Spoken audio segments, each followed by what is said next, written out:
parenting big families is so expensive. And today I want to give a little bit of practical wisdom on planning your career before you start having kids to maybe help the transition a little bit, to be a little bit better. Hello, sinners, saints, my fellow ribs, and the glorious of men. Welcome back to another video. Glad to have you here. I would like to... I'm not an expert in this matter, but I am a girl boss kind of girly, ex-girl boss girly, I should say. I think it's important that women, if possible, and if they are up to it, are able to lend some assistance financially to the family. Of course, their first and primary occupation is the home, and it shouldn't be done at the expense of that. But if you have the ability to lessen the load a little bit, I think that's also helpful.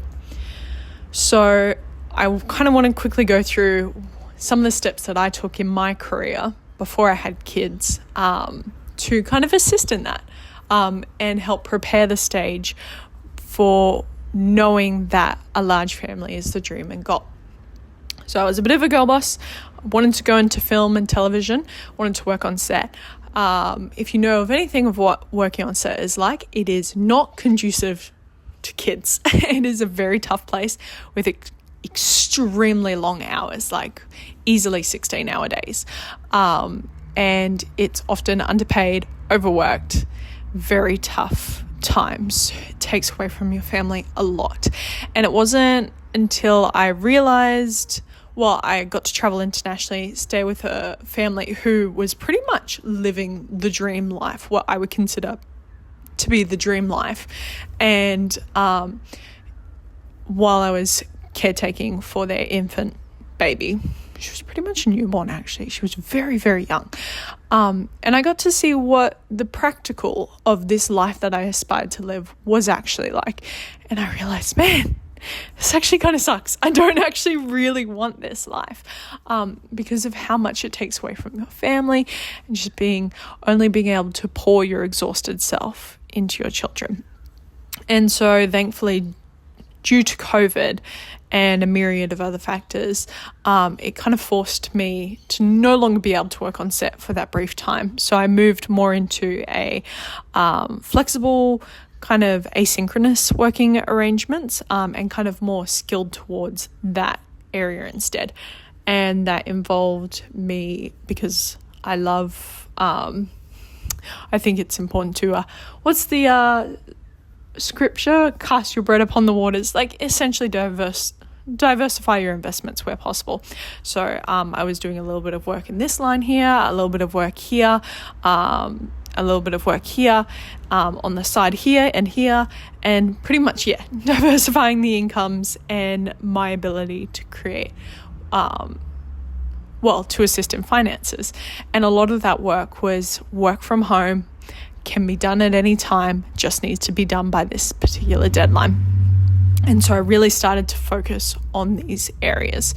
And then in my proper day job, I tended and pushed towards skills that were very, for roles that were very kind of friendly to remote and asynchronous working as well. So not only in my day job, but in all my side investments as well. I wasn't looking for stuff like working on construction sites where I need to be physically present at a particular time dependent on a particular weather pattern. I wasn't looking to working, say, in in-person education where you work between 7 to 3 at a particular school in a particular location. I didn't want to be location bound. It was really important that the work was flexible. And it's similar for my husband as well. He currently works in education, hence why I use that example. I mean, I do too, a little bit. But that's also a desire for him to be able to focus on these side investments that can be done flexibly within your own time. And yes, of course, they bring a lot of risk and they bring a lot of upfront investment. There's a reason not everyone is able to do these things, but it's our hope and desire that we're able to work that, even though is riskier, allows us to be around our family more often and more present. ideally. Now, this isn't going to suit us forever.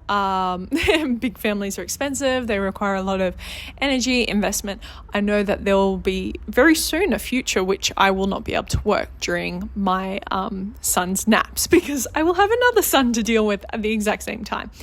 And but in the meantime, while I still can, the focus is on work that I can do on the side and then eventually can be outsourced, aside from a little bit of input and management on my end. Work that can be done while grandma's over visiting briefly. Work that can be done mostly automated.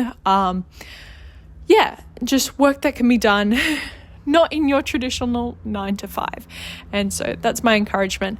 If you are potentially thinking about having a large family in the future, and you're like, well, what careers do I want to go into? Or even, I've been trained in this area and it's not very conducive to a family environment. Maybe start trending your career towards something that's a little bit more flexible for you and your future family. Anyway, that's all for today. Grace and peace from our Lord and Savior, and I'll see you tomorrow.